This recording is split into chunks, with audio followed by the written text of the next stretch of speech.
বন্ধুরা, আমি আজ শোল মাছ দিয়ে ফুলকপির তরকারি করব। মাছ দুটো কেটে নেব, শোল মাছ দুটো।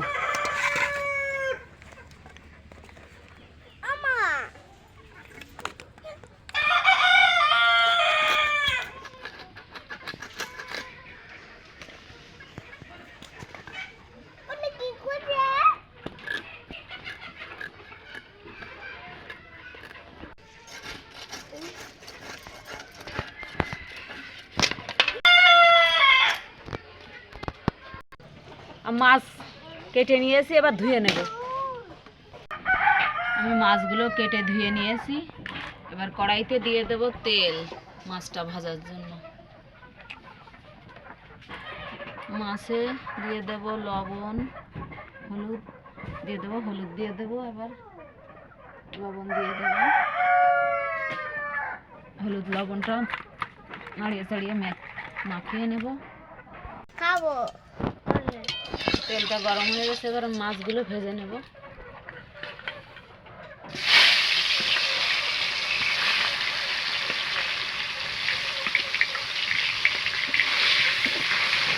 মাছগুলো ভেজে নেব।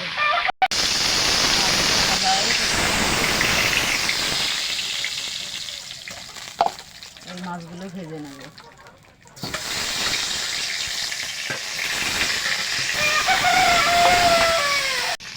মাছগুলো ভাজা হয়ে গেছে, তুলে নেব আমি। এবার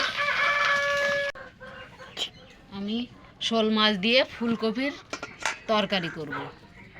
আমি ফুলকপিগুলো এইভাবে কেটে নিয়েছি, আর আলু দিয়েছি। আলু এইভাবে দিয়েছি, আর এই কাঁচা লঙ্কা চিড়ে নিয়েছি। এবার এই মাছ ভাজার পর তেল রয়েছে কড়াইতে, দিয়ে দেব। তেলের মধ্যে, এই তেলের মধ্যে কপিটা দিয়ে দেবো, কাঁচা লঙ্কাগুলো দিয়ে দেবো।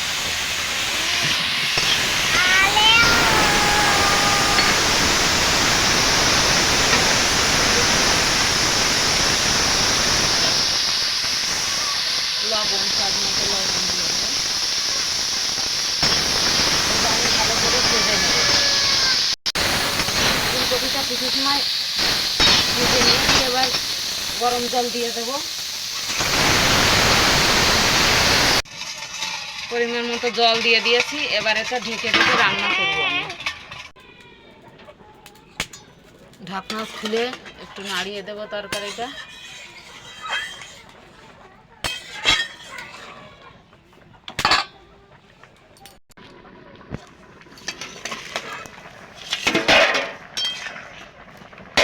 মাছটা, ভেজে রাখা মাছটা দিয়ে দেব।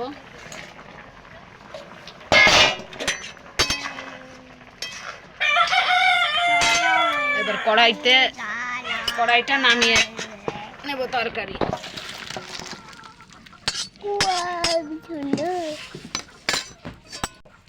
কড়াইতে কটা জিরে ভেজে নেব।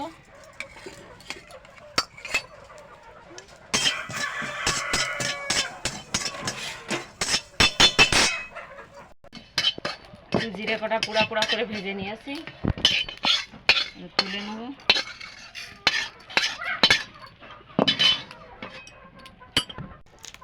কড়াইতে দিয়ে দেব তেল।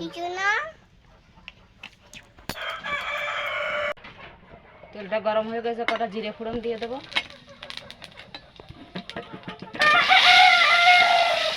এবার তরকারিটা দিয়ে দেব।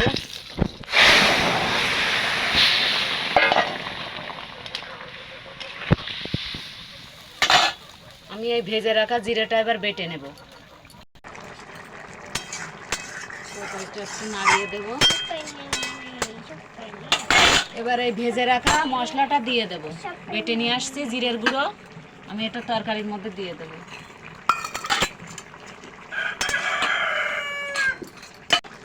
আমি জিরের গুঁড়োটা দিয়ে একটু জাল করে নিয়েছি, এবার নামিয়ে দেব। হয়ে গেছে।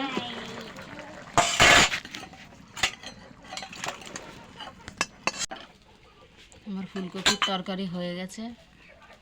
শোল মাছ দিয়ে ফুলকপির তরকারি। রেসিপিটা যদি ভালো লাগে লাইক, কমেন্ট, শেয়ার করবেন, আর আমার চ্যানেলটা অবশ্যই সাবস্ক্রাইব করবেন।